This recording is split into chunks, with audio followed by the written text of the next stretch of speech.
Hi everyone, I'm Dom Griffin, I'm a film critic and you're watching the Armchair Auteur. This is an ongoing video series I do where we talk about new movies, old movies, screenplay analysis, that sort of thing. So if you like movies and you like movie adjacent popular culture and you like to see somebody pick those things apart, please consider subscribing. Today I'm going to be talking to you all about M. Night Shyamalan and his new movie, Old. This is not going to be a review of Old because I already wrote one for the website looper.com. And I actually wrote like 3 whole things about this movie. I've written like 5,000 words about this movie for them over the last 24 hours, but I still cannot stop thinking about it. The entire time I was editing the G.I. Joe Snake Eyes video that is out, I was still thinking about Old. I was not in G.I. Joe headland. This movie has taken a hold of my life. If you want to read any of those pieces, I will link them in the description below so you can read more coherent, filtered thoughts of mine. But this video is going to be a little different than a lot of my videos. If you are not new to the channel and like the vibe I usually give off, this will not be quite as scripted. This will not have quite as much coherent B-roll. This will be a little more rambly. So like if you're kind of here usually for more of my thoughtful, measured content, then like you can leave or come back tomorrow. We'll have a more on-brand video to share, but today this is more like therapy, I guess, than an actual movie review like type thing. Not like really a think piece or video essay. This is just a man grappling with reality after having seen a mind-shattering film that I think everyone should see. The thing is just that I need to talk about this movie, and not that many people I know have seen it, and I either want to convince you to see it, or if you don't want to see it, I want to just explain what the experience was like in such a way where you will kind of see where I'm coming from, or then maybe see it yourself later on down the line. I don't know. I'm not your mother. There will be spoilers in this video. I'm getting that out of the way immediately because I don't know how to talk about this movie without talking about what happens in it, and I figure either you're watching this because you have seen Old and you are looking for some kind of support group to help you through that experience, or you have no intention of ever watching Old, so having the story spoiled for you is not going to matter. If you do still want to see the movie and you don't want it spoiled, just go see the movie. I'll be here. This video will be here. It's not going to get taken down, I hope.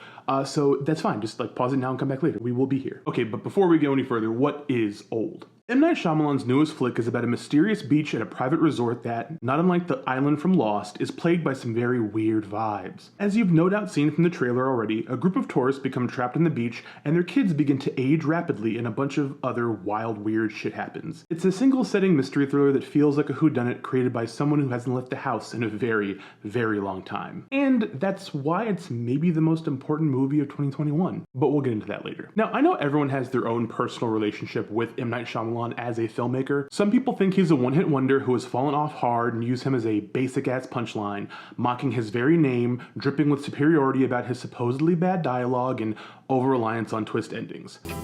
What a twist! But that's just not me. I think The Sixth Sense is pretty dope, Unbreakable is easily his best movie by miles, and I have a very soft spot for Signs. I also am weirdly defensive of The Lady in the Water, but that might just be the Wong Kar-wai stan in me reacting to Christopher Doyle camera work. There was a moment I experienced the year The Glass came out that changed how I think about him as a filmmaker forever. Look, I thought Split was cool, nothing crazy, but I was flabbergasted by the whole stealth sequel stuff. Very fun idea, and I thought about how impressive a comeback story Glass could be for a guy whose Q rating was absolutely in the tank. It's such an easy, crowd-pleasing layup to finally give people the Unbreakable sequel they'd wanted for 20 years. And while the movie is not without its merits, namely McAvoy's performance, that spooky-ass scene in the restaurant,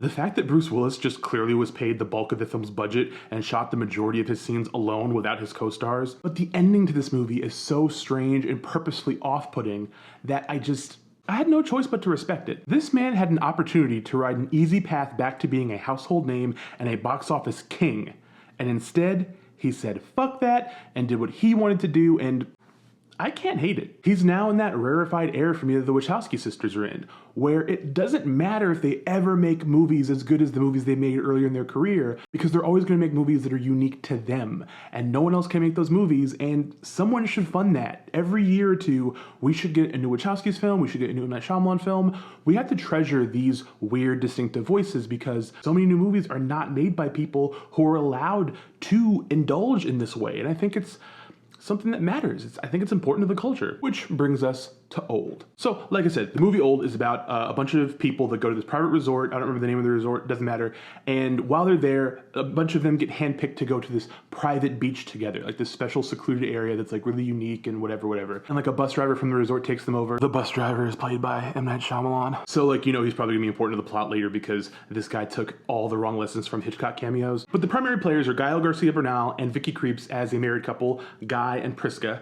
And they're going on this vacation with their kids, Maddox and Trent, who are like 11 and 6. And they're doing it because they're about to get divorced. And the reason they're about to get divorced is that Priska has been cheating on Guy. And the reason she was cheating on Guy is because she has like this weird tumor and it made her think about her mortality and how she thinks she's gonna die. So that's their whole drama, which we'll touch on later. The key thing is they take their kids to have this one last weekend of making memories, so to speak. So that's why they go to the private beach. And when they get there, the kids start aging really fast. There's like a random black dude on the beach that nobody knows who's just like having weird nosebleeds. A body rolls up on the beach, like a naked lady is just like dead by like mysterious means. Rufus Sewell plays a doctor, that guy from Dark City, you know who he is. He plays a doctor who is like very weird and paranoid and racist, who thinks the black guy like killed the dead lady. His mother is there and she's old, so she like dies very quickly because she's old and she ages rapidly. His wife is like weird and like image obsessed. Their kid starts aging rapidly at the same time as Guy and Priska's kids start aging rapidly, and like they all get cast differently and stuff. And then like just a bunch of other weird like Lost type things happen. Conveniently, in addition to Rufus Sewell's doctor, there's also Ken Leung from Lost, who shows up as like a nurse, and his wife is a psychologist, so the three of them together can kind of form this like network of explaining some of the things that are happening. It's a nutty movie. It's only like 108 minutes, and it is just jam-packed with stuff. Like, things happen in this movie at such a weird and unique pace that it is like difficult to like fully process. Now, one of the things you're gonna see in a lot of criticisms about this movie is the fact that like the dialogue is like terrible. They're like, oh, people don't talk like this. The dialogue's so bad and awkward and weird. Does M. Night Shyamalan not know how people talk? And like, yeah, he knows how people talk. If you watch his other movies, especially his earlier films, they have pretty general, naturalistic, watchable dialogue. He's not Billy Wilder or something, but he's decent, right? The dialogue in this movie is so fucking weird, and it's so weird on purpose. Like, there's just no way he made a movie that's so bad that it's good or so bad that it's interesting. Like, it's not bad. These are deliberate choices. These characters talk like this because he wrote them to talk like this. He wrote them this way on purpose because the events that unfold in this movie are so unsettling and so weird and so crazy and anomalous that the people aren't processing them well. And he finds all these interesting little poetic ways for characters to voice their how lost they are and what's going on. Like, as the child characters start to age into like late teens, early adulthood, they say like these weird, oddly poetic things about how like their feelings have changed by color and like their brains. It's just, I can't remember all the exact things, whatever, because I've only gotten to see the movie the one time, but it is stirring to me. It is very, very strange. But the thing is, people aren't really picking up on those little moments because they're mostly thinking about all the like ridiculous shit that people say and do in the movie. And the fact that like Vicky Krieps, who is an actress who is like very soft and gentle and like naturalistic, just says some of the dumbest, weirdest shit, and she says it with an utter straight face. This is the woman that gave us moments like this. Yeah, only one book can try. Nigel, why aren't you eating your vegetables? Look good. Perhaps regretting the choice. You had enough to eat? And here she is just talking nonsense. And I gotta admit, at first I was like, oh, this is just gonna be a movie that's like so bad it's good, that's fine.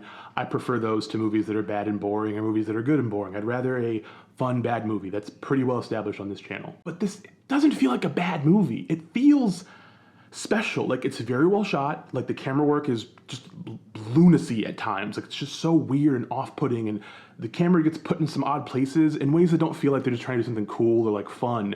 It's like genuinely uncomfortable. There are things that happened in this movie that made me uncomfortable.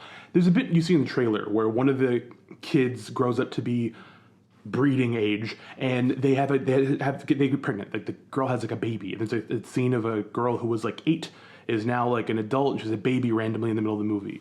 And I saw this in a theater that had like pretty good like Dolby surround sound stuff.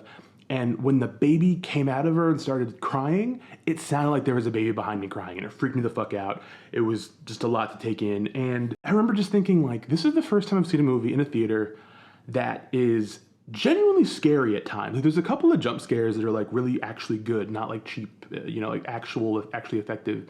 And there are haunting little moments that just feel not right. They just feel like kind of in the bowels of your personhood. They just feel incorrect. And also there's moments that are hilarious. I don't just mean like hilarious because the dialogue is like weird. I mean like the kid that plays Trent when he's 6, I don't remember the actor's name, I'm not gonna look it up. But later in the movie, it's Alex Wolff, and even later in the movie, it's a different actor. But when he's like young, he's like so precocious, and he has such a unique way of speaking, and has all these really ridiculous one-liners that just come out of nowhere. That kid is like the character find of the year, just the funniest fucking person I've seen all year. And you go from those little funny moments to so many moments that are just genuinely uncomfortable. And like all I kept thinking at parts of the movie when I could hear like the other critics in the press section laughing, and like some of the people that were there for the word of mouth section just being like baffled. All I kept thinking was if David Lynch made this movie, people would be losing their fucking minds, okay? Like people would just, oh my God, it's just so, the dreamlike qualities. But it's M. Night Shyamalan, so they're just like not engaging it in good faith whatsoever. This video is not about me like defending M. Night Shyamalan as an artist or being like, you need to take him seriously or defending why I like the movie, anything like that. It's nothing like that. It's just, it's unique. And there are so many movies that this is like the 71st movie that I've reviewed in 2021 so far. About halfway through the year, I've reviewed roughly 70 movies. 50 of those movies I barely remember. And I don't mean like, oh, I memory hold them or, oh, they're so bad. They were just there. So many movies that come out are just fine most of the time. This movie is more than fine. It's something else entirely. There's a specific scene where they have to perform surgery on Vicky Creep's character Priska because time is passing faster. So her tumor that was initially benign is growing at an alarming rate. So Rufus Sewell, the doctor, has to perform surgery on her. But the other thing that keeps happening to people on the island is that like if they get cut, like it just immediately heals. There's probably, within all this weird stuff, a good explanation for why that is, but I don't remember it because the movie is a fever dream. But they're trying to conduct the surgery on her, and every time they cut her open, the wound recloses. So they have to literally hold the wound open with their fingers for him to pull the tumor out. And it's like some super Cronenbergian body horror, and it just comes out of nowhere. It was not something I was anticipating. But in the middle of the scene, Rufus Sewell's character like starts kind of like losing it, and just keeps asking everyone about a movie that had both Jack Nicholson and Marlon Brando in it, and like no one remembers the name of the movie. It's The Missouri Breaks. It's Arthur Penn's film, The Missouri Breaks, but that's besides the point. He keeps asking about it throughout the film, and you realize that he has like mental issues. I think it says that he's like schizophrenic, and he like, as he ages rapidly, his brain degenerates and he gets more into the disorder or whatever, and he ends up like killing people on the beach. That's a whole other thing. But moments like that are so out of nowhere and so baffling that at first they're funny, then they keep happening and you're like, okay, this is like uncomfortable now. I don't want to be in here. And then after that they get like kind of sad. They get genuinely melancholy. But it shifts between those moods so quickly and so frequently that it's really, really a lot to take in. It's really mentally kind of exhausting. There's a scene where Aaron Pierre, who you may remember from the first few episodes of The Underground Railroad on Amazon Prime, he shows up on the beach. He's like the random black guy with the nosebleeds. And like, you don't know what his deal is. And then Maddox, the young girl, is like, oh, I know who that is. He's famous. That's the rapper Midsize Sedan. That's his character's stage name, is Midsize Sedan. And I know people thought that was dumb. It is. But the fact that M. Night Shyamalan typed that out and that stayed in through production, through shooting, through editing, that he was like, yeah, I'm going to have a black guy in this movie and he's a rapper. And his name's gonna be Midsize Sedan, and we're not even really gonna play it for laughs. That's when I knew this movie was on another fucking level. When they have to show you that the kids are aging, they don't just hard cut to like a different person playing the kids like they would if this was like an episode of The Twilight Zone or something. They do this thing where the kids are talking to each other and like they're obscured off frame, and you can tell their bodies are different and their voices are different, but it's filmed in such a way where like you might just be looking at it weird, or like it might just be muffled, and it's way more uncomfortable. It actually creates this odd body horror of like their bodies being taller than they should and stuff. But there's one shot in particular where they have to show that Maddox is no longer like 11, that she's like late teens, probably like 19 or 20 or something. And they do that by just having this weird creep thirsty shot of Thomasin McKenzie's ass. And I just thought, this is like such a stupid, odd, like horny thing to do in this movie, but it just made me more impressed by the movie because it's not something I thought I would ever see in an M. Night Shyamalan movie. Like, it's very, very out of character, But that out of character stylistic choice adds to the feeling of what the fuck is going on. Everything in this movie is making me feel like I need to leave the auditorium. I don't want to be here for this thing that is happening. And that's how everyone feels. They all try to leave the beach. They can't. They all try to unpack the weird ephemera, mythology, and logic rules of how the beach thing works. And obviously, if you're watching this, you're wondering, well, what's the twist? What's the twist? Are they all dead? Is this purgatory? What's the deal? I'm going to be very honest with you. I'll explain the twist in a second, but it doesn't matter. If you're going to this movie thinking that the twist is going to be the crazy part, it's not. By the time the twist happens, the twist is absolutely pedestrian. The twist, if you must know, is that the resort is actually like a giant company doing some sort of extended science experiment. Like some people found this beach, this naturally occurring thing where people age a lifetime in a day, and they're using it to test experimental drugs. So all the people who come to this part of the resort, they're all handpicked because they have certain ailments. Like every character has some kind of like disease, and they're all given experimental drugs that they're testing. And the thing is, if you're testing drugs on people, it could take a long time. The trials can be costly or whatever. Here, someone will spend years, technically, living on this beach in one day. So they've done 73 trial groups like this, and every time the drugs work or they don't work. And over the course of the movie, everyone in the movie dies except two of the main characters. We'll get to that in a minute, but everyone dies. And the thing that they find out is that one of the drugs they tested on Patricia, who was the woman who was a psychologist who was epileptic, she had seizures. The drug she took that they put in her drink at the hotel allowed her to not have a seizure for 16 years. On the beach, it was like a few hours. And that is like, well, yeah, these 11 people died, but we figured out a drug that's going to help people who have epilepsy. So it's worth it. This thing they do where they like systematically kill people in a weird horror movie concept, like every other week or however often they do this, it's fine because we sell miracle drugs and we save thousands of lives. Obviously, two of the people survive and then expose them, and that's at the whole ending part of the movie, whatever.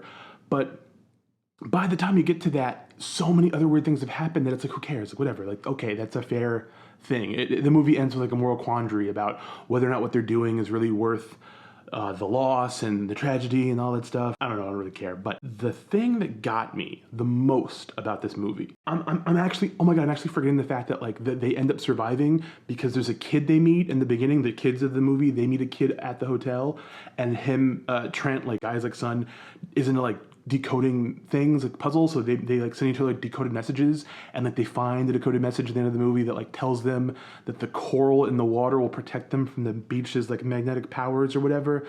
And like I don't know how that kid even knows this, whatever, that's like a whole other thing. But the thing that stuck out to me about the movie the most, the thing that really touched me, was two scenes. There was one scene where Guy is technically like older. He doesn't get like old man makeup, but he's aging, his vision's blurring, he's like falling apart.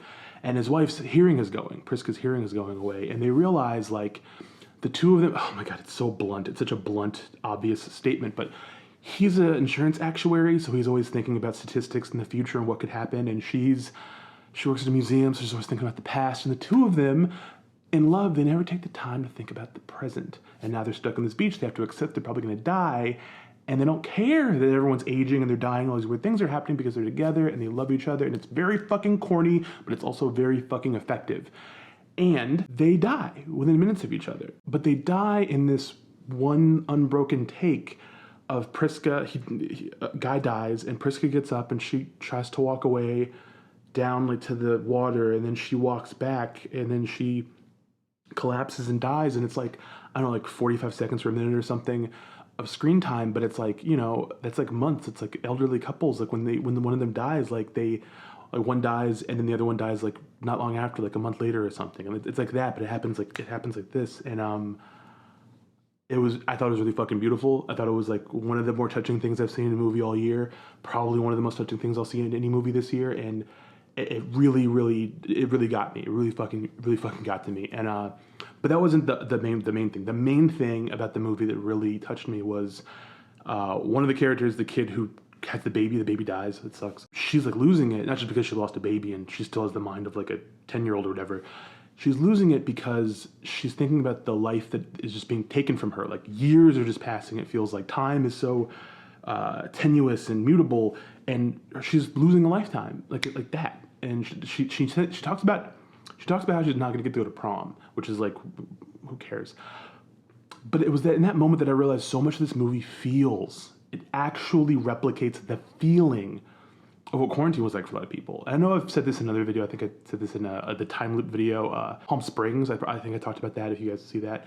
And I'm not going to have like a whole thing about, oh, this is like the COVID movie or whatever, but it is really touching to see that this very broad, kind of weird, quirky mystery thriller, Hitchcockian thing that Shyamalan has done is the thing that I've seen that has most approximated what 2020 was like. Just the constant what the fuckness, the constant careening from tragedy to comedy to disgust to humor to all these different things. And so much of it is because of the way it compresses time and the way that compressing time philosophically, materially, physically, how that affects the human mind. And I just thought, man, this fucker really did it, dude. Like, he really made a movie that looks like a punchline from the outside, but then once you actually get in it, it's like one of the most fucking insane things I've seen in a very long time. And like, I don't know, maybe some of you are gonna watch this video and you're gonna watch Old and you're gonna be like, okay, cool, I'm never gonna watch another one of Dom's videos. That guy needs therapy. And you're probably not wrong, but I really do implore you, if you haven't seen this movie, to find a way to go see it. It's actually worth going to a theater to see if you're vaccinated, if you're willing to take the risk. And if it comes to Paramount Plus or whatever the fuck, I don't know where it's going to end up. Like, you can see it then, but just please, guys, I need you to promise me you're going to watch this movie. I need you to promise me you're going to watch this movie. And when you do finally watch this movie, I need you to come to the comments and I need you to talk to me about this movie. I want to hear your thoughts. Even if it's, fuck you, why'd you make me watch this? That's fine. I respect that. But I don't ask you guys like a ton of stuff. This is like a call to action or whatever. This isn't just one engagement. Like, I think people need to see this movie, and I think they need to come talk to me about having seen it. I think it's important. Please see Old, and then please come talk to me about Old. That's the video. I don't think I can keep your time any longer, but Old is insane. It's really good. You should see it. It's very weird. You might think it's bad, but I still think it's important, and I don't care. Yes. M. Night, I'll follow you anywhere. Okay, that's the video. Thank you guys for watching. If you liked it, please hit the thumbs up. If you have comments, please, if you've seen the movie already, talk to me about it in the comments below. I want to talk to more people about Old. And if you haven't subscribed and you have not been profoundly turned off by this entire video, hit the subscribe button, hit the little bell icon so you get notifications when I put out new videos. I promise my other videos won't be as weird. They'll be more normal. Like tomorrow I'm putting out another video that's slightly more normal, but it's like healthier. So yeah, thank you again for watching. Hope everyone's doing well, staying safe, being good to yourselves and each other. I will see you in the next video, unless you're scared, in which case, it's been nice.